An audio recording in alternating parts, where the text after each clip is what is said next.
이스라엘 백성들이 모세라는 걸출한 지도자이죠. 가장 위대한 지도자죠. 그 지도자를 중심으로 출애굽을 시작했습니다.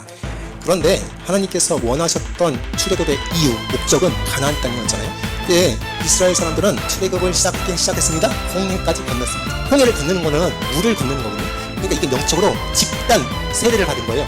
집단 구원을 받은 거예요. 구원을 받았다니까요. 이스라엘 백성들이 장정만 60만 명 되는 집단적으로 홍해를 건너는 사건은 그냥 인문학적으로 그냥 역사 옛날 이야기로 그냥 읽으면 안 되고, 이거는 이스라엘 백성들이 하나님의 자녀로 구원받았구나, 그 사건을 통해서 하나님께서 세례의 의미를 더욱더 부각시켜 주셨구나, 그래서 신약일까지 이루어졌구나 라는 것을 깨달아 봐야 돼요. 자, 어쨌든 출애굽을 하여서 홍해까지 건넜어요.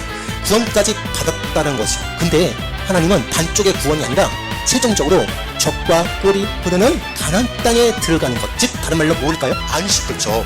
안식의 이르기까지 하나님은 원하셨단 말이에요. 1차 구원, 홍해를 건너는 거 말고 끝까지 홍해 건너서 가나안 땅, 요단강을 건너서 가나안 땅까지 들어가는 것을 원하셨는데 이스라엘 백성은 그를 히브리서 쭉 읽으면 이런 과거의 이야기를 자꾸 되새깁니다. 과거에 너네 조상들이 이랬다, 과거에 너의 조상은 광야에서 죽임당했다, 죽었다, 끝까지 들어간 사람이 없다 라고 막 이야기를 계속 풀어갑니다. 근데 왜 그럴까요? 하나님의 말씀은 히브리서 기자가 썼던 그 시대도 2000년이 지난 지금도, 아니 과거로 넘어와서 그 가나안 땅에 들어가는 이스라엘 백성들, 거기에 있는 광야에 있던 이스라엘 백성들까지도 하나님의 말씀은 동시에 적용되고 동시에 함께 살아있다라는 것을 히브리서는 우리에게 알려주고 있습니다. 단순히 도덕적인 교훈이다 라는 게 아니에요. 단순히 옛날 이야기로 치부하는 게 아니라 그 말이, 그런 역사적인 사건이, 아니 안타깝게 이스라엘 백성들이 가나안 땅에 들어가지 못했던 그런 사건을 빗대어서 너희는 그렇지 마라, 당부하는데 너희는 1차적인 구원뿐만 아니라 최종적인 하나님 명령하신 곧 하나님께서 바라신 곧 영적인 안식, 힘까지 도달해라 라고 우리에게 강구하고 있습니다. 부탁하고 있어요. 히브리서 4장 12절 말씀을 읽겠습니다. 시작. 말씀은 살아있고 능력이 있어. 다음에 날서는 뭐라도 우리와 영과 혈과 불순을 피와 뿌리기까지 또 마음의 생각과 아멘. 첫째로 하나님의 말씀은 살아있습니다. 활력이 있습니다. 살아있다라는 것은 과거의 옛날 이야기, 하나님의 말씀의 이야기로 끝나는 게 아니라 그것이 살아있다라는 것은 지금도 운동하고 있고, 지금도 적용되고 있고, 지금도 나에게 살면서 우리의 마음과 우리의 앞길을 인도하여 주신다라는 말씀이 하나님의 말씀은 살아있고에 들려져 있습니다. 에스겔서에 보면은 해골골짜기가 나오죠. 해골골짜기의 죽은 뼈와 같은 것이 아닙니다. 어떤 철학이나 역사나 고고학이나 문학이나 예술도 하나님의 말씀은 아니에요. 신학자들도 그렇고 고대 근동 철학자나 아니면 그 연구자들, 교수님들이 하나님 말씀을 자꾸 고고학으로 이제 분류하고 연구하려고 하는데, 하나님 말씀은 그렇게 하면 하나님 말씀이 보이지 않습니다. 실제로 살아있는 하나님 말씀인 것이에요.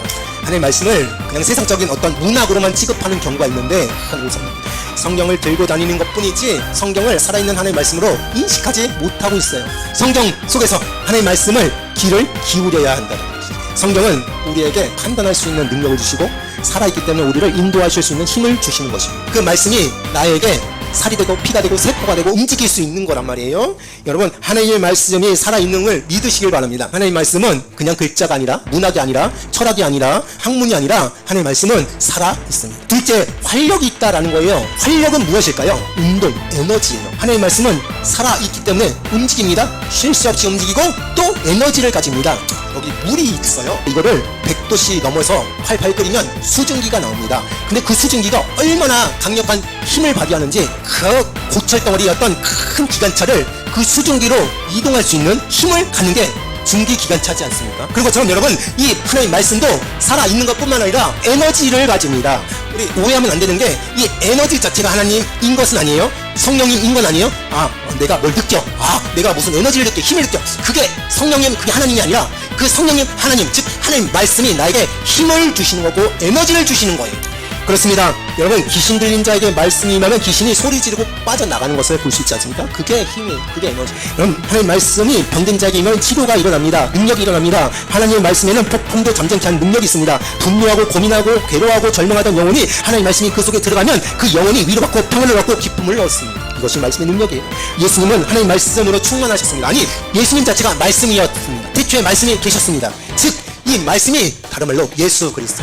이 예수 그리스도가 내 마음에 충만하면 그것이 말씀이 되고 그것이 힘이 되고 능력이 되고 여기서 살아있는 능력을 체험할 수 있게 됩니다. 하나님 말씀은 지금도 똑같이 구약에 나온 말씀처럼 신약에 나온 말씀처럼 성경에 나온 말씀처럼 우리에게도 이루어질 줄로 믿습니다. 하나님의 말씀을 묵상하십시오. 경건히 하십시오. 그 앞에 무릎을 꿇고 계십시오. 그러면 그에게서 구원이 일어나고 능력이 나타나고 기적이 나타나고 축복이 나타날 줄로 믿습니다. 하나님의 말씀을 귀하게 여기자라는 거예요. 하나님의 말씀을 꽉 붙잡자라는 거예요. 근데 어떤 사람들은 그래요. 아유, 그 하나님 말씀은 교회 안에서만 그렇게 하는 거지 뭐. 야, 살면서 세상적인 지혜도 쌓아야 돼. 세상적으로 많은 걸 습득해야 돼. 그래서 한 발은 세상에, 또 다른 한 번은 교회에다가 놓고 그냥 미지근하게 신앙생활 하시는 분이 있는데, 오늘 그런 분들이 하나님 말씀으로만 꽉 붙잡는 그런 신앙인 성도 되길 주님의 이름으로 축원합니다. 네, 맞습니다. 말씀을 높이고 말씀을 사모하고 말씀을 공부하는 교회가 능력의 하나님 그런 교회가 될 수 있는, 말씀이 살아있는, 말씀을 깊이 연구하고 말씀만 뚜렷하게 보는 그런 교회, 그런 개인, 그런 가정이 되길 주님의 이름으로 축원합니다. 셋째는 좌우의 말씀, 어떤 검보다도 예리하여 혼과 영과 및 관절과 골수를 찔러 쪼개기까지 하며 또 마음의 생각과 뜻을 판단하는. 하나님의 말씀은 예리한 검과 같대요. 좌우의 날선 어떤 검보다도 예리하여 라고 나와 있는데, 이 말은 전투에서 칼을 휘두르는 용사가 가지고 있는 그 칼이라고 해도 되지만, 구약시대 때마다 하나님의 백성들은 예루살렘에 모여서 유월절 때 제사를 드렸습니다. 근데 그 제사를 드릴 때 자기의 1년 동안 제치의 모든 죄를 전가할 동물들을 가지고 나왔어요. 그래서 그걸 가지고 제사장한테 바칩니다. 내 죄를 대신해서 이 동물을 바칩니다. 그러면 제사장이 이 동물을 가지고 와서 예리한 칼을 가지고 각을 떠요. 그래서 버릴 거는 버리고 하나님께 바칠 거는 바치고, 그렇게 하는 게 예리한 검. 좌우의 날씨는 어떤 검보다 예리하여 혼과 영과 및 관절과 골수를 찔러 쪼개기까지. 그러니까 하나님의 말씀은 분리시켜 주시는 거예요. 이 말씀이 내 안에 없을 때는 이게 나인지 이게 마귀인지 몰라요.